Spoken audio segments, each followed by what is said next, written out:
In this lesson, we're going to discuss how modules work as namespaces. And a namespace is just another way to define a scope. When an object is defined within a namespace, it's like defining it within a function.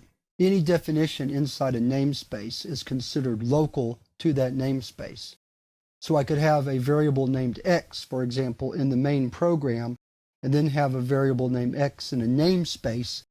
And as long as I reference the x with the namespace, then the two names don't conflict.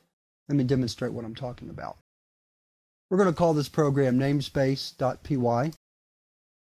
In the past few lessons, we've been working with the Newton module in importing our functions like so, either with import star or importing a specific function or list of functions.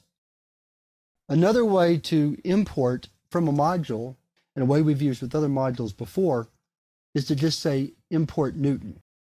When we do that with our own modules, we have to be careful. For example, watch this simple example.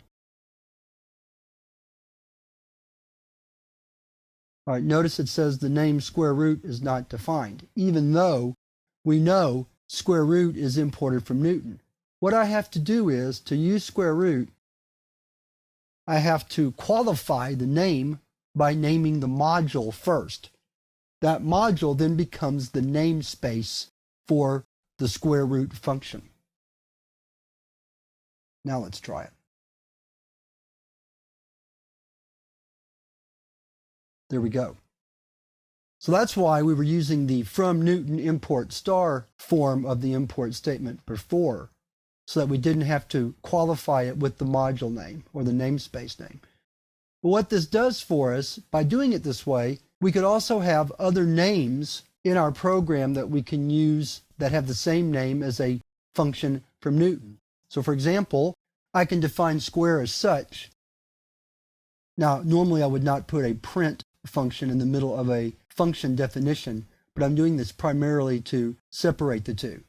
So now I can call either function, either square function, the function from Newton or the function from the main program, as long as I'm careful about making sure if I want to use the square function from the Newton module that I qualify it with the namespace name Newton. So let me show you an example. We'll say square from Newton.py, and then we'll say square from main program, and then print square num, and we should see the difference. Let's save and run the program.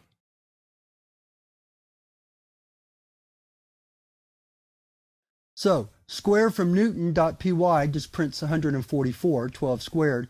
Then square from main program, first it prints the line not from the Newton module, and then it prints 144.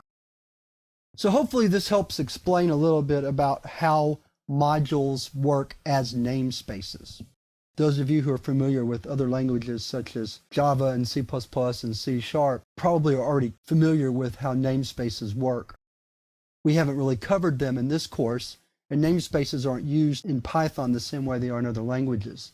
But here is a very clear example of how we can have two functions with the same name, but call them without a conflict by using a namespace name, or what we'll call the fully qualified name for the function. That's what we have right here. Newton.square is the fully qualified name for the square function that comes from the Newton module. So that wraps up this little lesson on modules as namespaces, and now we're ready to move on to the exercise for this chapter.